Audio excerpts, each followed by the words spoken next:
है अगर गुरुवर का सानिध्य पाना तो विद्यासागर.गुरु पर जरूर आना। ओम नमः शुद्धेभ्यः। ओम नमः शुद्धेभ्यः। अहिंसा परमो धर्म की आचार्य गुरुवर श्री ज्ञानसागर महाराज की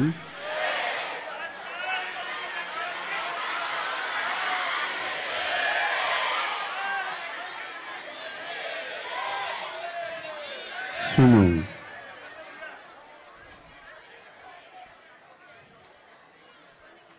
नियंत्रण के लिए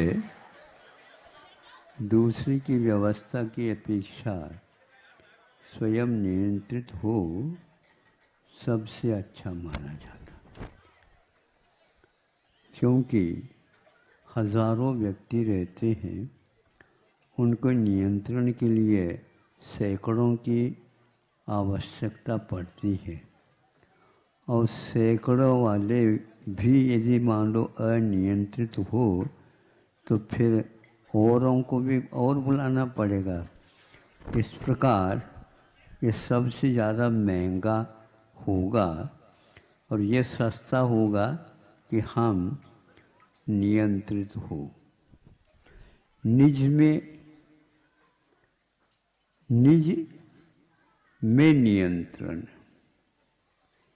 नियंत्रण हो निज पे नियंत्रण हो।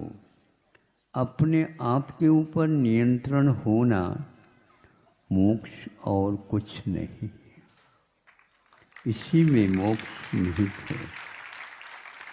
और इसमें यदि कमी होती है, दीप बुझे, नियंत्रण हो निज पे, दीप बुझे निजी श्वास से। अपने ही श्वास से दीपक बुझ जाता है, ये कल्पना गलत सी लगती नहीं। होता ऐसा है कि हम अनियंत्रित जब होते हैं तो नियंत्रण का महत्व समझ में तो आता है, लेकिन उसका अभ्यास नहीं होने के कारण सुन तो लेते हैं, किंतु सुनते ही हम अपने आप को नियंत्रण कर लो, संभव नहीं होता। दीप बुझे निजी श्वास से, क्या कभी कल्पना करते हैं? हम बहुत कुछ कोशिश करके, जो आंधी उठ रही है, तूफान उठ रहा है, हवा चल रही है तो पहले देख लेते हैं हवा किस ओर से चल रही है। जिस ओर से हवा चल रही है उसी ओर से यदि दीपक को दिखाओगे तो दीपक तो बुझना ही है, किंतु उसकी ओर देखो, रुख देखो, रुझान देखो, नियंत्रण होने में देर नहीं। हमने बहुत बार सोचा है, जब सामने व्यक्ति ज़्यादा हो जाते हैं उस समय मैं नियंत्रित होकर के उनके लिए कुछ कह भी दूं, वह सुना रहे हैं, सुन नहीं रहे। अब जब सुना रहे हैं तो हमारी बात तो सुनेंगे ही नहीं, तो हमारी गलती हो जाएगी ये मैं उनको बंद कर दूं, क्योंकि वे सारे के सारे ठान रखे, एक दूसरे को बोल रहे हैं, लेकिन कोई व्यक्ति नियंत्रित नहीं है। उस भीड़ के ऊपर नियंत्रण करना बहुत कठिन है। और मैं आंखें थोड़ी सी नीचे कर लेता हूं और बैठ जाता हूं, अपने आप ठंडा मामला हो जाता।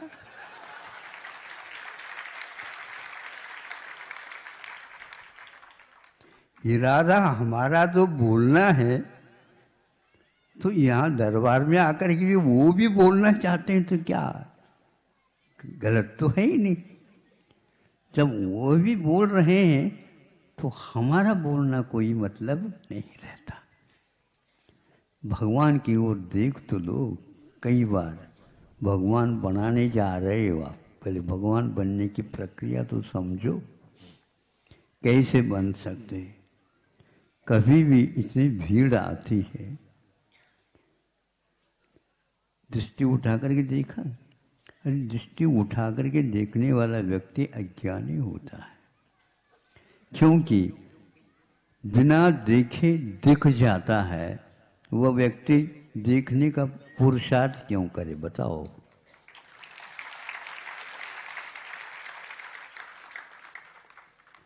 हमारी प्रतिभा है, हमारे पास ज्ञान है और स्वभाव है, हम जानने का प्रयास क्यों करते हैं। जिज्ञासा शब्द की परिभाषा बहुत अनूठी है। इच्छा के बिना वह शब्द निर्मित नहीं होता। क्या इच्छा? ज्ञातुम इच्छा जिज्ञासा। जानने की इच्छा हो जाना ही जिज्ञासा है। क्या जानना चाहते हो? बहुत जानना चाहते हैं तो बहुत तो जाना नहीं जाएगा। जानने के उपकरण जो हैं हमारे पास बहुत सीमित है और उनकी क्षमता भी सीमित है। इंद्रियां सारे सीमित तो हैं, लेकिन उनकी क्षमता भी बहुत सीमित है और वस्तु जानने योग्य बहुत है। और आपकी जिज्ञासा है बहुत चिर परिचित है, वो हमेशा हमेशा जिज्ञासा जिज्ञासा जिज्ञासा, आशा उसमें लगी हुई है। आशा ही एक प्रकार से हमारी जिज्ञासा को और बढ़ा देगी, लेकिन शांत नहीं करेगी। आप धन्य जिज्ञासा बढ़ाने में लगे हो। आज की शिक्षा प्रणाली जिज्ञासा बढ़ाने की है, आज शांत करने की नहीं। जिज्ञासा जब शांत हो जाती है, समाधान होता है। उस समाधान के साथ ही उत्तर मिलता है। जहाँ तक आशा चलती है वहाँ तक वह आशा, संस्कृत में आशा का नाम आसमान होता है। कभी आपने आसमान को देखा है? आसमान कहने से उंगली ऊपर ही क्यों जाती है? सुन रहे हैं क्या नहीं आप लोग? ये तो बहुत ही आसान प्रश्न है। ऊपर ही क्यों होते हैं? क्योंकि हम ऊपर कभी बहुत एक आध बार देखते हैं और सर्वाइकल की शिकायत तो रहती ही है। इसलिए हम उस प्रश्न को कभी जानने योग्य है, इसलिए कहते हैं आसमान। कहते हो क्या आसमान है? मतलब ऊपर ही आसमान, या आसमान नहीं है। आसमान कहाँ नहीं है? एक प्रश्न उठाया।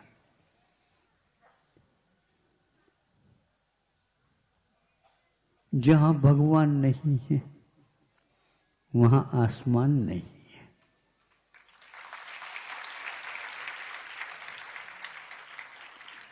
तो ऊपर ही क्यों? क्या ऊपर ही भगवान रहते हैं या नहीं रहते? यही से तो क्या होता, इतने से होते गए। देखो हम हिंदी बोलते हैं तो आप ताली नहीं बजाते। आप लौट रहे हैं, दिखता है। नहीं समझे? हम प्रभु से प्रार्थना करते हैं आप आगे न बढ़े, लौट करके आए। यही एकमात्र निज के ऊपर नियंत्रण होता है। अन्यथा वह दीप बुझे निजी श्वास से, अपने ही श्वास के माध्यम से दीपक बुझ जाता है जो साधन होता है। देखने के लिए उसकी बड़ी आवश्यकता है। जिज्ञासा में ही समाधान विद्यमान रहता है।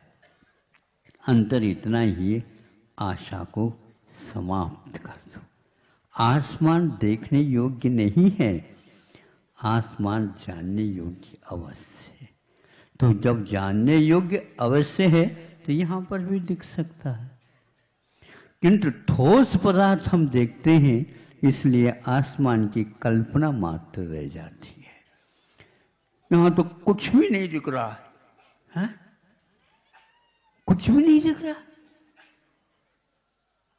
यह अपने निर्णय के आधार पर लिया, यहां पर कुछ नहीं है।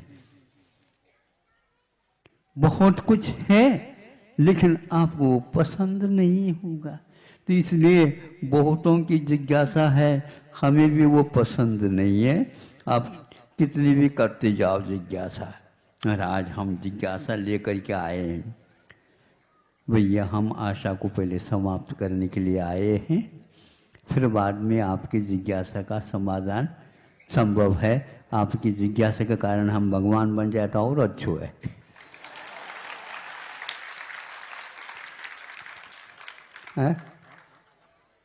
आपकी जिज्ञासा को शांत करने के लिए हम प्रभु बनने के लिए तो तैयार है। आप तैयार हैं जिज्ञासा को शांत करने के लिए? ओ, बहुत अच्छे। कितना सरल है ये। तो निजी श्वास से दीप बुझे, नियंत्रण हो निज पे, अपना नियंत्रण अपने ऊपर हो। यही एकमात्र जैन धर्म है और यही एकमात्र सन्मार्ग है। सन्मार्ग पर हम विचरण नहीं कर पा रहे हैं, इसलिए नहीं कर रहे हैं, नियंत्रण हम दूसरे के ऊपर करना तो चाहते हैं। पिताजी का नियंत्रण बच्चे के ऊपर हो और बच्चे का नियंत्रण किसके ऊपर हो? पिताजी के ऊपर। अंकुश लगा रहे हैं तो अंकुश को तो छुड़वाना तो पड़ेगा ही। कैसे करें? आज यही हो रहा। युग अनियंत्रित है। हम उनको नियंत्रित करने की अपेक्षा स्वयं को नियंत्रण हो निज पे। दीप बुझे निजी श्वास से, एक हाइकू लिखा गया था, हमने वहाँ पर पढ़ा। वहाँ पे बोर्ड पर पट्टिका पर प्रयास किया। सब लोग वहीं से आते हैं, चलते ही रहते हैं, गिर भी जाते हैं, अपने आप के नियंत्रण खो जाते हैं। हमें देखने के लिए आए, अपने नियंत्रण खो देते हैं। हमें चिंता हो जाती है हमारे वजह से वो गिर पड़े।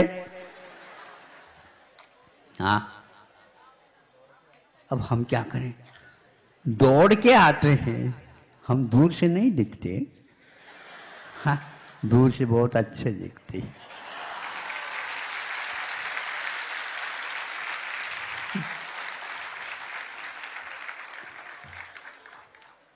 यहाँ जब सुनते हैं आप लोग, तालियां बज जाती, ऐसा लगता है कि आपकी जिज्ञासा की शांति हो गई। लेकिन वो शांति होती नहीं, स्थायी। इसके बारे में आपको सोचना है कि मुझे तो ये उत्तर पहले से याद है। आप शांति होने के उपरांत कल की चिंता और करते हैं, फिर कल आना ही है। लेकिन ये तो ध्यान रखो, आज नगद कल उधार। आप दुकानदार हैं ना? आप दुकानदार तो हैं, लेकिन हम दुकानदार हैं, दुकानदार। आपकी बात सब समझ में आ गई। इसलिए नियंत्रण हो निज पे, दीप बुझे निजी श्वास से, अहिंसा परमो धर्म।